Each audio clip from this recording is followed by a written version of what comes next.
God is good. If you put your faith in Jesus, anything is possible. I'm Nick Slatton. Welcome to Bible Belt Fed Productions. Today, we're going to have story times with one of my brothers. This is from 2007, Baghdad, with the 82nd Airborne Infantry, Alpha Company, first the 504. I was in weapons squad at the time, and what we were doing was augmenting the other squads when they would go out to do a patrol. They would usually grab a couple guys from weapons squad to augment, because you're not bringing a 240 Bravo on patrol in downtown Baghdad. So usually, because I was one of the more competent guys, I usually would just bring a radio. So that's what I was doing this day. It was first squad, ran by a guy who goes by Crappy, and the two team leaders were guys named Chris and Steve. I believe the last name's out because they're still in the business. So it's just a regular patrol. We were just walking around, talking to people, asking questions, trying to basically just be present in the area. So it wasn't like we weren't expecting. I mean, you're always expecting it, but this was just like a Tuesday, or you know what I mean? It was just like a regular day. So we were just walking around, and as we're walking, we hear a gunfight erupt a couple blocks away. So we know there's no Americans in the area. There's multiple militia factions in this neighborhood. The neighborhood's called Al Fadl. It was contested at the time. There was like a local militia, and then they were dealing with AQI, which is Al Qaeda in Iraq, like Al Qaeda proper. And there was also Iraqi police and the Iraqi army in the area, which were, you can kind of count those as their own militia groups because they're so discombobulated. They would shoot at each other, they would shoot at us. Some of those guys were involved with the local terror cells. Some of the guys were involved in local militias. Like, we killed guys who were planting roadside bombs in Iraqi police uniforms, so like, you don't really trust them, so you just consider them like another faction basically in the area. And we heard the gunfight, and we started running towards where we knew this Iraqi police checkpoint was. So we sprinted a couple blocks. There's an Iraqi army Humvee, and there's a couple guys hiding behind it. Nobody's shooting back. And the guy in the turret, I came up to the corner and I looked around, and there's a guy in the turret at eyeball defilade, right? His eyes were wide as all you could see was just whites of the guy's eyes. You could tell he was really scared. And he made eye contact with me, and he pointed like an exaggerated point that way. So we could tell where they were shooting from just by the sound. But I guess he wanted us to specifically kill those guys. So we maneuvered, and we made our way to the roof of a building. And that's kind of the way you got to fight in these neighborhoods. Al Fadl it's like ancient. The streets in some of these neighborhoods, they're not designed for cars to go through. They're designed for like a donkey and a buggy to go in one direction. Just, you might think that you're getting a good vantage point, but then you get to the roof of that building, and everything is like it's so haphazardly slapped together. There's no like building permits, so you'll get to where you think there's a roof, and it just stops. It's just like a half-built building. So now you're on just like, it's a roof technically, but there's walls all the way around it. You can't even see over the walls. So you got to go to another spot, or you got to get down. So we're like fighting our way up into these different buildings, trying to get to a spot where we could engage these guys who were messing these Iraqi police guys up. Maybe it was Iraqi army. To be honest with you, I can't really. They weren't Americans, you know. Pretty much the same thing. Yeah. And I remember, so we had, it was like a squad plus, so it was probably like 8 guys plus me. The thing that struck me the most about that particular gunfight was that our machine guns didn't shoot, which is, like, if you know anything about the business, those are supposed to shoot the most. But like, everybody was so on point. Like the Alpha and the Bravo team leader were shooting. The squad leader was shooting. I shot a bunch. But we were eliminating these guys, like, as they were presenting themselves as threats. Like, in that instant, I remember, like, going up a spiral. It was like an exposed spiral staircase on the inside of a building. And as I'm running up, you can't see who's in front of you. So, like, guys are running up ahead of me, and I'm running up the staircase, and the squad leader was in front of me, and he stopped and turned around and shot through the window. And I almost, like, as I was coming up the stairs, like, the muzzle blast smacked me in the face. And I looked at what he was shooting at, and I saw a guy with an RPG tip backwards with the RPG up. So it was just like, the enemy was shooting at us, but they weren't accurate shots. And if you gave us like an apple-sized target, we were shooting it in the middle of the apple, basically. So we ended up maneuvering on these guys. There's a couple funny anecdotes. As we're about to cross this linear danger area. What is that? Explain that to the audience. It's basically an open area that runs lengthwise between a spot that you are and a spot that you want to go. So it could be a fire break, it could be a trail, it could be a road, Gotcha. Anything you got to cross, a linear danger area, right? So we have to go through this like maze of alleyways and streets that were designed 1,000 years ago, and it doesn't make sense. I'm from New York, so I'm used to like straight lines and stuff. There's like alleyways that stop in one spot and they don't connect to the next alleyway. The next alleyway is on the other side, and it's like 20 yards down, and then you got it. So we're like bounding through, and we get to this one spot. I'm with one of the team leaders now, and it's me and him bounding together. The shooting starts, and they give us a little cover, and we go to run across the LDA, and Chris, I hope he's listening to this right now too. Chris tripped. I thought he got shot. My heart sank because he was right in front of me, and they're shooting at us while this is happening. So it's all happening in like a second. He like trips and falls, and I grab him, and he gets back up, and we're like shuffling to the spot, and it was kind of like nobody got hurt. So it was scary, but at the same time we're like giggling the whole time. It's a good day. It's like sunny out, you know, the birds are chirping, like everything's nice for us. And you know, we trying to find another good vantage point. So we make it to this corner building. It's like a semicircle, and the way that we accessed it, so we got into this courtyard, and the stairway that gave you access to the rest of the building, you'd have to like go out of the courtyard and around the side of the building that they were shooting at us from, and like re-enter the building, like breach it again. We, you know, stand out there for a minute or two and try to get in. So we weren't going to do that.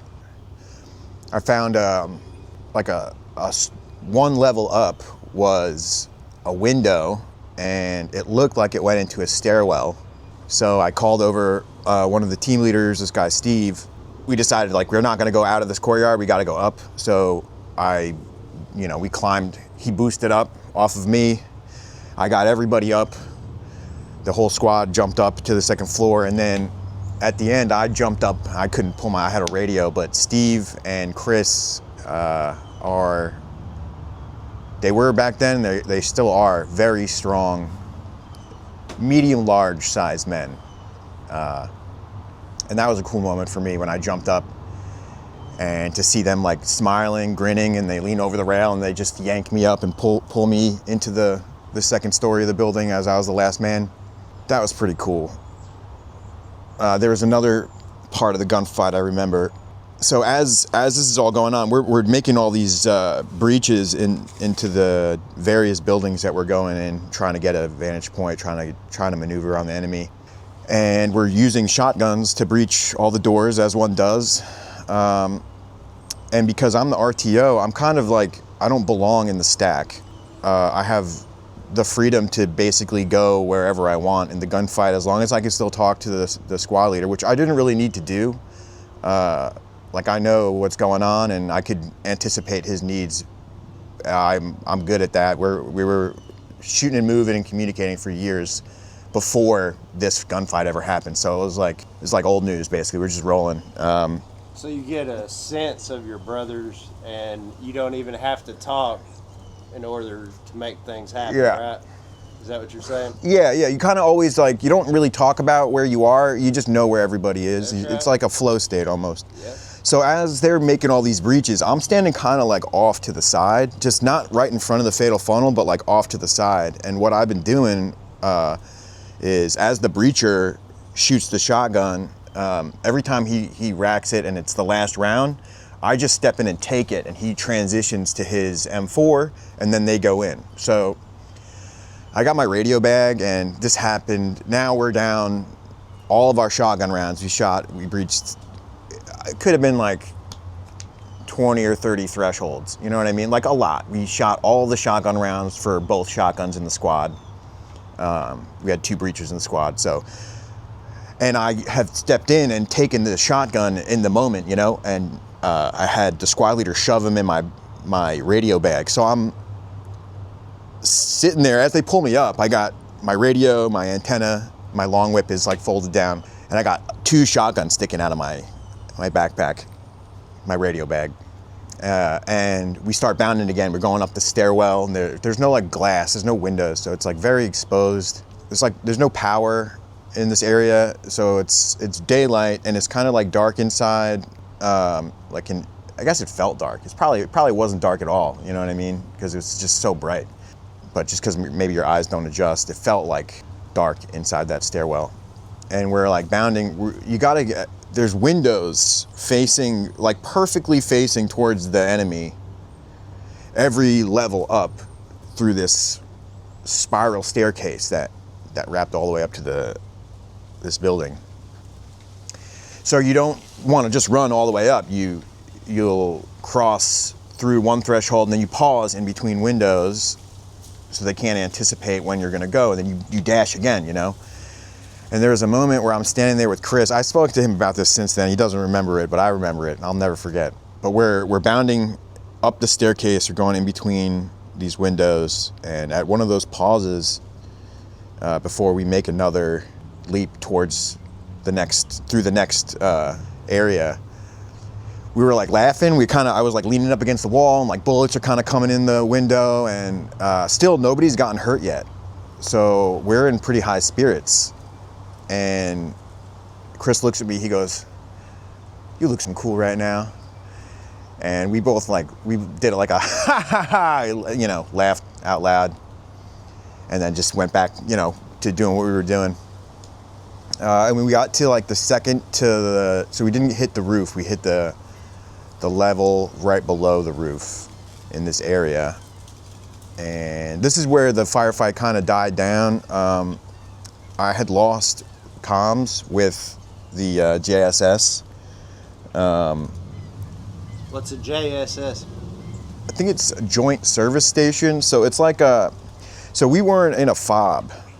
We weren't operating out of a fob. We weren't operating out of like an American installation. We were teamed up with like Iraqi intelligence and the CIA, and they would occupy like part of an Iraqi police station in like downtown. Gotcha. And that's where we were. We took a building adjacent to it. It was like an abandoned hotel. I actually think it was abandoned because of the war, but I believe we had contact with the guy who owned the building, and we were paying him to use it. So it's not like we just went in there and we were like, this is ours now. I think we paid for it. So I lost comms. As I'm doing all this stuff, going through this neighborhood, it's hard to explain, but even with a long whip, I was having a hard time getting a signal from like 2 blocks away. I'm going through all of my corrective measures that I could do to a radio to get comms back up.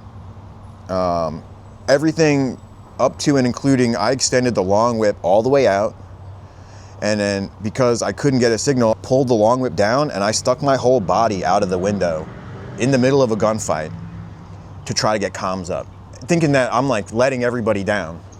Why are comms important for people that don't know?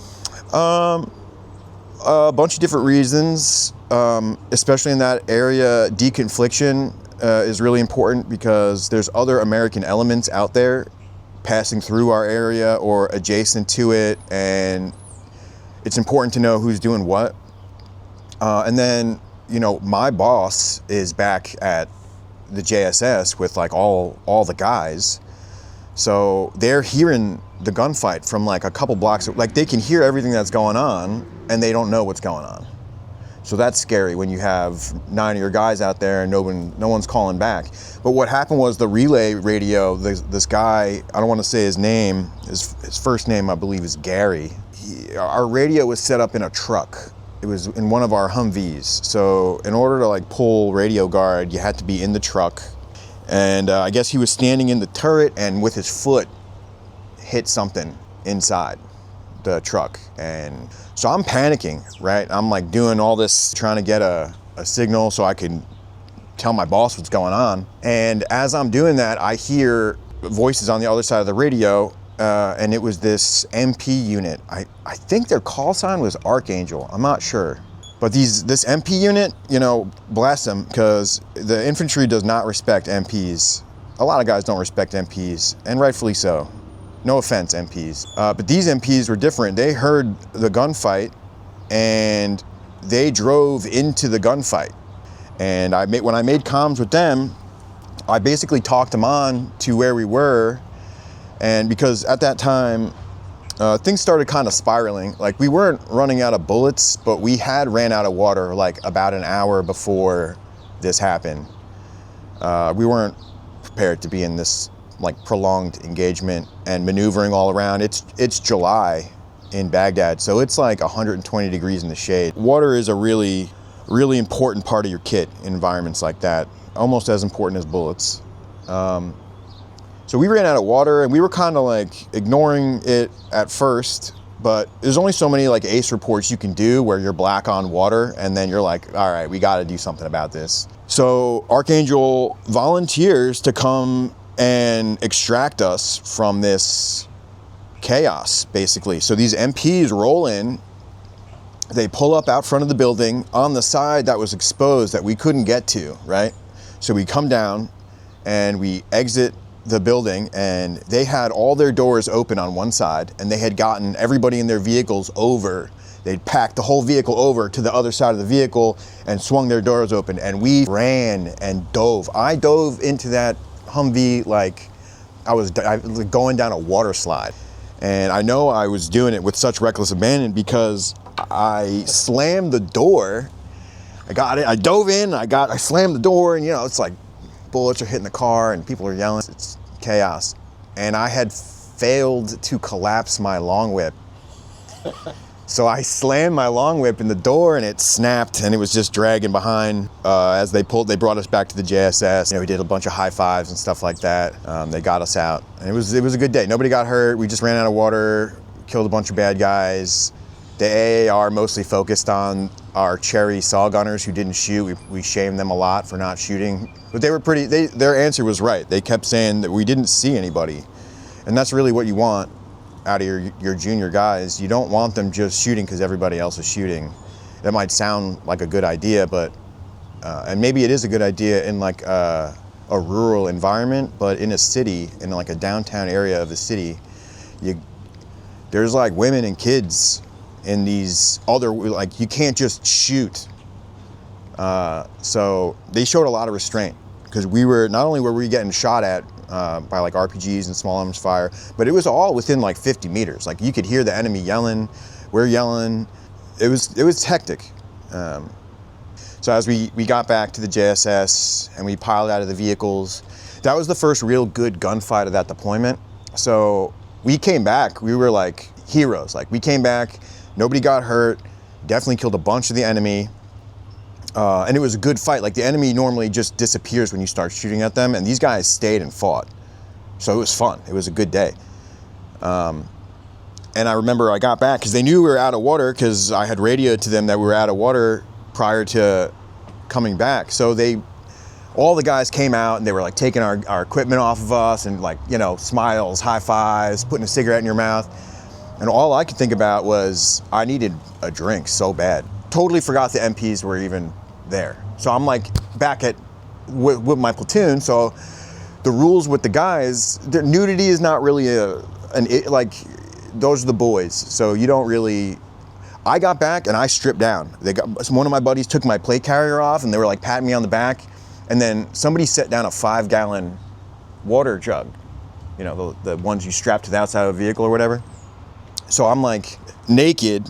My boots are still on, my pants are around my ankles, I drop trow, I take my shit, I hold the 5-gallon jug over my head and I start like pouring it all over myself. I'm like drinking it and just cooling off, feeling really good. And so 2 of the MPs, I didn't even think about this, that there were females in the MPs. This is back in the day where there were no men in the infantry, so obviously there were only men in the infantry, no women, so like I didn't think anything about dropping trow and just getting wet, you know. I was hot, so I had to do something about it.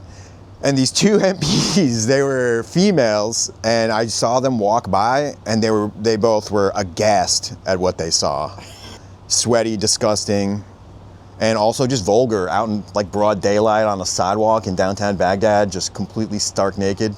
It's probably a weird look. I regret nothing. It was like your champion. I couldn't, I don't think I've ever felt like such a G in my whole life as when I saw those women's jaw hit the ground at my glistening naked form post-combat. It was one of those things that only happens once, never again. Everybody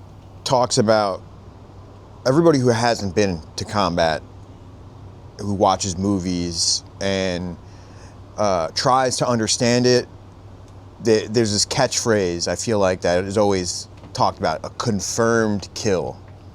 There's really no such thing as a confirmed kill. I don't think I've ever been, like, by definition, for you to have a confirmed kill, I think an officer has to witness you killing somebody in combat.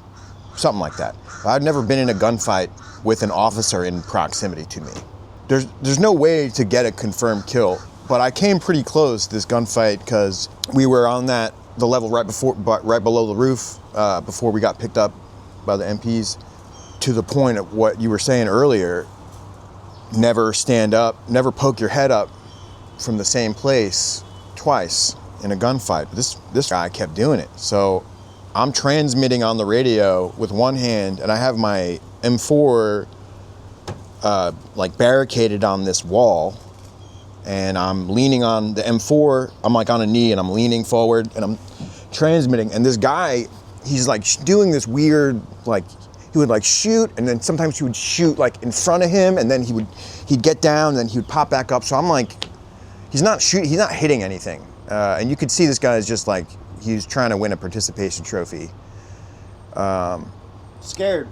Yeah, it's scary. It's gotta be terrifying, fighting guys we were outnumbered and we were maneuvering on them. So that's gotta be scary. So I just rested my red dot right where I thought he was gonna pop up, and the next time he popped up, I squeezed a couple rounds off. And two parts to this. My squad leader, Crappy, saw that, and he ran over to me in the middle of this gunfight, and he's like, "Did you just shoot that guy?" And I went, "Yeah." And I was busy talking on the radio, so I was like, "Yeah." And I looked down, and he smacked me. He's pointed at me, like super exaggerated. He was like, "Yeah." And then he ran away to like go back to talking between his two teams. So that was pretty cool. And the other, to my recollection, so I shot that guy like 2 or 3 times. And I changed my magazine after that, just out of reflex, put my expended mag rounds facing up back in my kit. So I knew like that has rounds in it still if I need to go back to it, but it's been used already, so it's not full. And at the end, when we got back to the JSS and we were doing our AAR, like an AAR is just an after action review. It's when you sit down with all the guys and you basically get a whiteboard out and you storyboard everything that happens. And everybody talks about their perspective. So you try to piece it together and then you try to figure out what you can do better next time. It's really important that you, every single time you make contact with the enemy, maybe even every time you do anything, it's pretty healthy to just review your actions and then see where you can improve. That was a big habit of ours. So we're doing that and I'm like going through my mags, I'm resetting myself up while we're doing the AAR, and I pulled that mag out and I'm like, you know what, I'm just gonna give the spring a little chance to rest. So I pop out the rest of the rounds thinking that I shot 2 or 3 rounds and I was gonna pop out a whole magazine, but I shot that guy like 16 times, I think. It's crazy where I felt calm, I felt collected. And like one of the things that was a remark in the AR, they were like, you were talking so calm on the radio. And I was like, yeah, you know, I didn't want to sound You want to sound like the 6th principle of patrolling is looking cool. It's not official, it's not in the books, but that is the 6th principle of patrolling. So you don't ever want to be like, oh God, they're shooting at us. You just want to talk normal. And the cooler and more chilled out you sound, the better it is. So that was, I felt calm and cool and collected. But I guess like in that moment, and all at the same time, I think back to that too, like how did I shoot that many rounds and not notice it? I feel like every other time in my life, I kept track of my rounds and my placement. Sometimes I'm like, did I not load the magazine all the way? Is that how there's only 16 rounds? It was like, it couldn't have been. Dude, I'm so fastidious with all that stuff. You ran forever, fought forever, we're out of water. Yeah. I mean, there's a lot of things that could have happened. But that's like one of the things that sticks with me, you know, to circle back again. It's not poking your head back up when you're in a gunfight, not shooting from the same location. So always moving and then trying to make the enemy have to worry about what you're doing and what they're doing, and not just like what I'm doing is I only worry about what I'm doing. So I have this freedom to move around the battlefield and choose a good spot and move around. Like the enemy didn't have that. They were probably radioless. You know, I killed a guy one time and he was wearing bell bottoms and a pulco shirt. I had all this training, I had all this experience, and I was surrounded by other guys with more training and more experience than me. And we were fighting dudes who were, the thing I like to take away from this more than any of those other lessons is just the bravery of don't ever let your military, your training, or your material superiority convince you that you're better than the enemy, because those guys were brave. Those guys were fighting for something they believed in, and whether or not I agree with it, they acted honorably. And they sent their best to try to kill y'all, and their best was not good enough. Well, you know what? If I bet you, if I could have gotten my hands on some of those guys and trained them, they probably would have got us. Because no, y'all were squared away. We were squared away. We were pretty squared away. But like, you know, it doesn't. Training is a big part of it, but luck's a big part of winning gunfights too. God is, I believe. I agree. God was very good to us that day. It was like one of the most foundational experiences for me as a man was getting to see mortality the way that it truly is. You know, I've savored every moment of my life since then. Like more grateful and happy now because of those experiences than I believe I could have been without them. Love you, brother. I love you too. Eat your heart out, PTSD. You know? You got anything else? No. All right. Love you. Love you, brother. God is good. God is good.